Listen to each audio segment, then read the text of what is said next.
What's up, backyarders? Today we're talking about brines. Brines are, well, a lot of you guys have experience with brines, but today we're specifically looking into the differences between a wet brine and a dry brine. A brine, basically its purpose is to keep moisture in the meat, put moisture in the meat, as well as add some flavor. Brines can be anything from just salt and water to salt water and a host of different stuff and recipes and flavors and spices and whatever you want to add. You know, it's just going to help put that flavor inside the meat. I'm super excited because my daughter is helping me out. She loves to cook, and it's a pleasure to have her join me on this video. Maybe I can teach her a little bit about brines, but she's going to help me with the ingredients, because if you guys have never done any camera work, it's a bit tricky to film all the stuff and, you know, do it all yourself. So I'm glad that she's helping me out today. The first thing to remember about brines is the salt ratio. And basically what you're looking for is 1 to 2 tablespoons of salt per pound of meat that you're brining. And that's whether it's dry or wet brine. The second thing to remember about brining is the time. It needs to go anywhere from 8 hours at a minimum so you can go all the way out. I've heard some people doing 72 hours. I think that's way too much for me personally, but it has a lot to do with the flavor that you're looking for. If you're looking for a very salty tasting meat, then you take it out longer. Now, a big part of that is how much meat are you brining, whether it's a whole turkey or like today, we're doing some breast as well as some thighs. Now, the reason for that is because breasts don't have any skin on them. Well, you can get breasts with skin on them, but the ones that I have don't have any skin on. So we want to see the difference between a wet brine and a dry brine on chicken breasts with no skin. But then we're going to take it up another level. We're going to do chicken thighs with skin on them. And that's going to allow us to see the effect that the salt, the brine, the dry brine specifically has on the skin. It could be anything with skin on it. Like I said, a whole bird. And I think, from my experience, we're going to have a difference between the wet and the dry brine. And the dry brine chicken thigh is going to have a crispier skin. And so that's a little side tip that we're going to kind of investigate here, is whether or not a dry brine will help with some crispy skin. My guess is it's going to. So honey, what is a brine for? Take 3, go on. So honey, what does a brine do? It adds flavor and moisture. Perfect, let's get started.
Now, the next step for a wet brine is to go ahead and boil it. You don't have to, but this is going to bring the flavors together a lot nicer.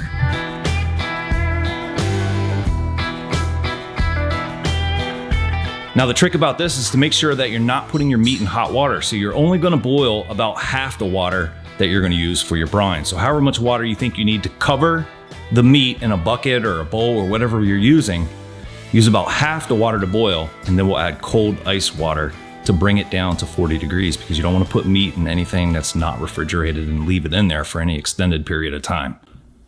So what we have are 3 chicken breasts. The first one is going to be our control. We're not going to do anything to it. The second one is going to be our dry brine. And the third one's going to be our wet brine. As far as chicken thighs, well, I got 4 because that's how many come in a pack. But same thing, we're going to go control, dry, wet.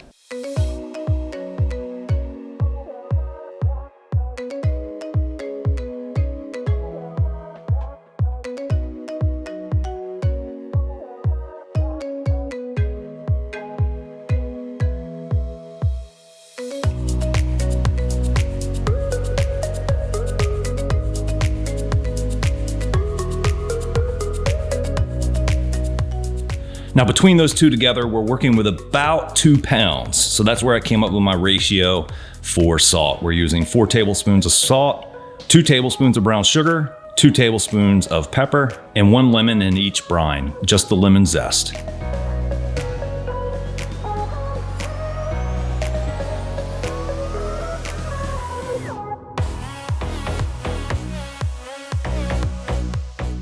Our brine is done cooking. And like I said, this is optional, but I have a bucket ready, about 1 gallon of water, and a bunch of ice to make sure that we don't cook the chicken when we put it in here. So very carefully and slowly, we're gonna dump the hot brine into the cold brine.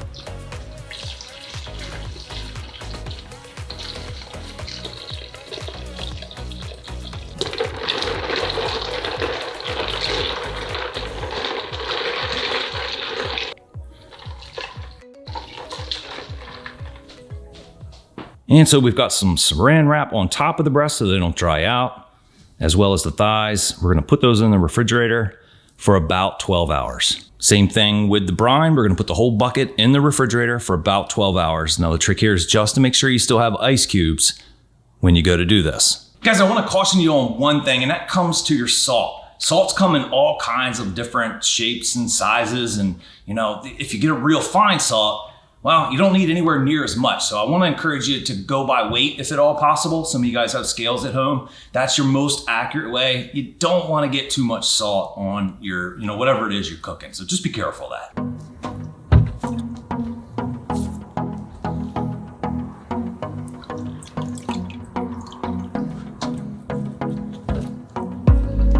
that. So this is our wet brine chicken.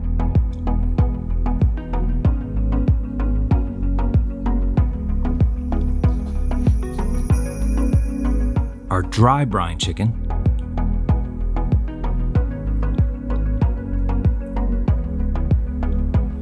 and just our controls.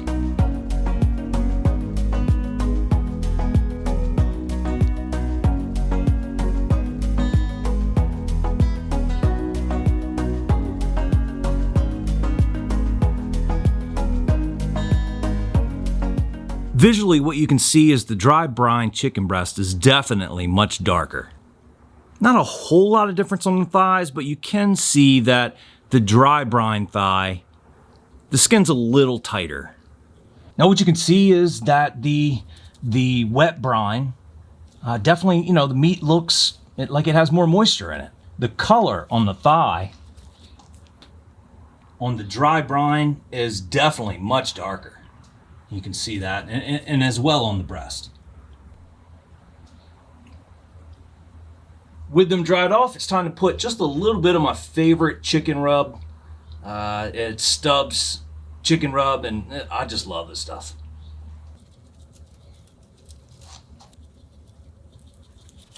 Tuck the skin underneath so it'll cook in a nice shape. And the dry brine is stiffer. You can feel it's a little stiffer. Same thing with the breast, a little stiffer.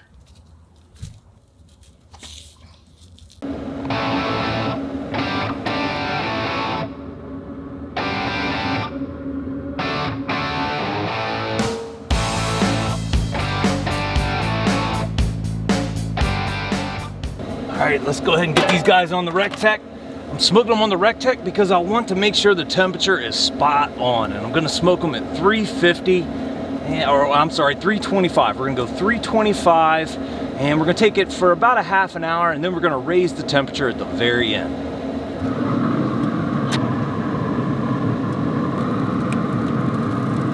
In the middle, we're gonna have the dry brine. Oops. And on the left, we'll have the controls.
Okay, so over here is our wet brine. And I think you can see it definitely looks, well, it looks pretty moist, but you can see the texture. Whereas on the dry brine, the ones in the middle here, you can see the texture of the chicken is much, much different. You can see it even better when you compare the dry brine versus the control. You see that texture difference? It's so different. Now, all the chicken breasts were cooked to exactly 165 and pulled immediately and let rest for 15 minutes. The control looks the driest. The wet brine, it's a tough call there visually. On our wet brine, as far as the thigh goes, you can definitely feel the skin is a little bit rubbery. The dry brine, it definitely feels a little more crispy. Now I'm gonna go ahead and cut a little piece of each one of them and we'll see how they taste. Let's start with the control first.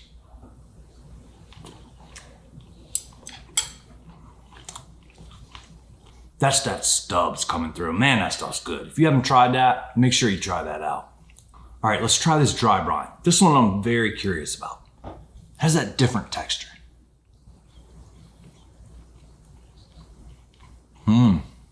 Salty scale, 1 to 10. I'll put it at a 3.5. It's not as moist as the control. The control breast was definitely more moist. However, definitely noticeably tender, much more tender. It falls right apart. Let's try the wet brine. So on the salty scale, right about the same, I think. 3.5, maybe 4, maybe just a touch saltier. This is why I like it saltier than the dry brine. Good flavor. It's more moist. It's definitely more moist than the dry brine. The skin on the thighs, all right? Now this was a big one for me because if this actually makes the skin, and I've never done this side by side, I've done all methods, individually, but I've never compared them. So let's see how the skin is on these three. I'm gonna start with the control. We're just gonna take a bite right out. Rubbery skin, but delicious. Great flavor, really moist. Let's take a bite out of the dry brine.